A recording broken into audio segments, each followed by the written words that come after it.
কোকৰাঝাৰত মুকলি কৰা হ'ল ইলেক্ট্ৰনিক স্কুটিৰ শ্বৰুম। কোকৰাঝাৰ চহৰৰ বাজৈ হোটেলৰ সন্মুখত মুকলি কৰা হৈছে এথাৰ টেষ্ট ৰাইড জোন বাউখুংগ্ৰী অটোমোবাইলছ শ্বৰুম। আজি দুপৰীয়া মুকলি কৰা হয় বাউখুংগ্ৰী অটোমোবাইলছ নামৰ ইলেক্ট্ৰনিক স্কুটিৰ শ্বৰুমটো।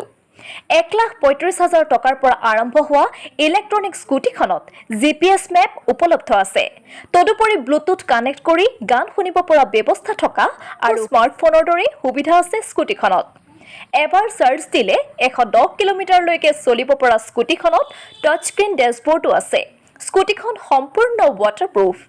অসমৰ যিকোনো ঠাইৰ লোকে স্কুটিখন ফাইনেন্সত ক্ৰয় কৰিব পাৰিব। যোগাযোগৰ নম্বৰ 9401885632 আৰু 7896853592।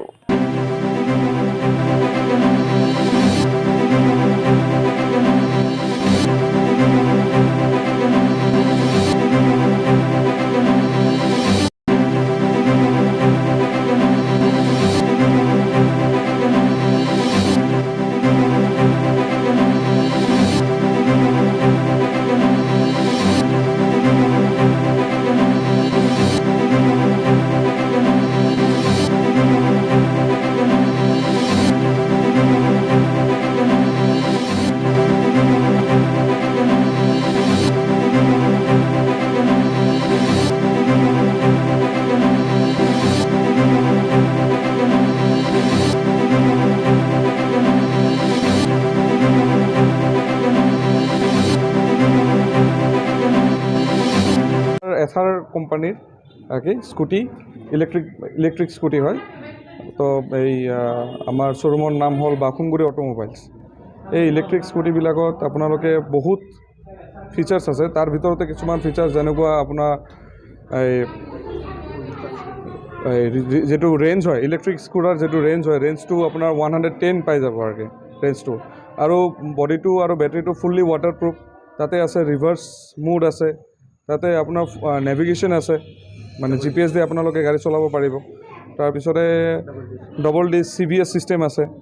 তাৰপিছত বহুত কিবা কিবি আছে আৰু কি এনেকুৱা টাইপৰ ফিচাৰ্ছ। আপোনালোকে আহক, চাই লওক, চাই মেলি আপোনালোকে কিবা কৰক। এইটো যেটো স্কুটি আছে এইটো টপ স্পীড বহুত হয়, 115 to 120 কিলোমিটাৰ্ছ। তো আহক আপোনালোকে টেষ্ট ৰাইড কৰক ইয়াতে। টেষ্ট ৰাইড কৰি ইয়াতে আপোনালোকে গাড়ীটো নিজৰ বনাই লৈ যাওক। ইয়াতে আপোনালোকৰ কিবা আছে, ফাইনেন্স আছে। অল অভাৰ আসামত যিকোনো ঠাইৰ পৰা মানুহ আহিলে ফাইনেন্স কৰিব পাৰিম আমি। ৰেট অফ ইণ্টাৰেষ্টটো বহুত কম, যিহেতু ইলেক্ট্ৰিক স্কুটি হয়। তাতে টেক্স বেনিফিটো বহুত ভাল আছে আৰু কি। দামটো 1,35,000ৰ পৰা 1,50,000 এনেকুৱা যাব আৰু কি। ফাইনেন্স ফেচিলিটি আছে আপোনালোকৰ। যেহেতু ইলেক্ট্ৰিক স্কুটি হয়, ফাইনেন্সৰ ৰেট অফ ইণ্টাৰেষ্ট বহুত কম হ'ব আৰু কি। এনে জাষ্ট পেট্ৰল ইঞ্জিনৰ গাড়ীৰ পৰা এইটো ৰেট অফ ইণ্টাৰেষ্ট বহুত কম হ'ব আৰু কি।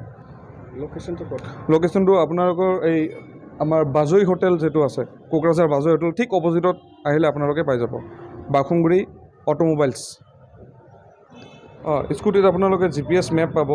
তাৰপিছতে আপোনাক ব্লুটুথ কানেক্টিভিটি দি আপোনালোকে এই গান, কল, মিউজিক কিবা এইবিলাক কৰিব পাৰিব। তাৰপিছত যেনেকুৱা স্মাৰ্ট ৱাচ বা স্মাৰ্ট মোবাইল যেনেকুৱা আপোনালোকে ব্যৱহাৰ কৰি আছে এনেকুৱা ছেম টু ছেম কৰিব পাৰিব আৰু কি ইয়াতে।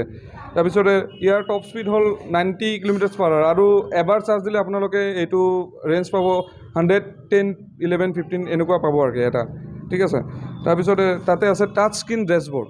যেনেকুৱা আপোনালোকে মোবাইল স্মাৰ্টফোন ইউজ কৰোঁ তেনেকুৱা টাচ স্ক্ৰীন এটা ডেছবৰ্ড আছে। আপোনালোকে নিজৰ আঙুল দি কিবা কৰিব পাৰিব, এইটো কিবা কৰিব পাৰিব। ডিউৱেল ডিস্ক ব্ৰেক, CBS চিষ্টেম আছে ইয়াতে। তাৰপিছত আৰু এটা ডাঙৰ কথা, আপোনালোকে যদি ঘৰত বহি থাকে আপোনাৰ মোবাইল স্কুটিটো লৈ যদি আপোনালোকে কোনোবা যদি গুচি যায়, ট্ৰিপ এলাৰ্ট বুলি এটা বস্তু আছে তাতে। ট্ৰিপ এলাৰ্ট পাই যাব, আপোনালোকৰ মোবাইলত এলাৰ্ম বাজি যাব বা গাড়ীটো এলাৰ্ম বাজিব, এনেকুৱা এটা ফিচাৰ্ছ আছে আৰু কি ইয়াতে।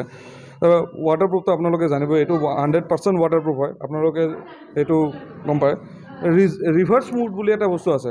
গাড়ী বেক কৰাৰ সময়তে আমাৰ বহুত কষ্ট হয়, কিন্তু ইয়াতে এটা সুইচ আছে, তাতো ৰিভাৰ্ছ মুডত আপোনালোকে পিছফালেও যেনেকুৱা এনে 4 চকীয়া যেনেকুৱা চলাব পাৰি এনেকুৱা আমি এইটোও চলাব পাৰিম আৰু কি, বেক কৰিব পাৰিম আৰু কি। এইটো 5টা ৰাইডিং মুড আছে, সেই অনুযায়ী আপোনালোকে ৰাইডিং এনজয় কৰিব পাৰিব আৰু কি। আৰু ফাইনেন্সটো এভেইলেবল আছে, এইটোতো গম পাইছে আপোনালোকে। ফাইনেন্স এভেইলেবল আছে অল অভাৰ আসামত, যিকোনো ফাইনেন্সৰ পৰা আপোনালোক যিকোনো ঠাইৰ পৰা ফাইনেন্স হ'ব পাৰে আৰু কি আমাৰ ইয়াতে।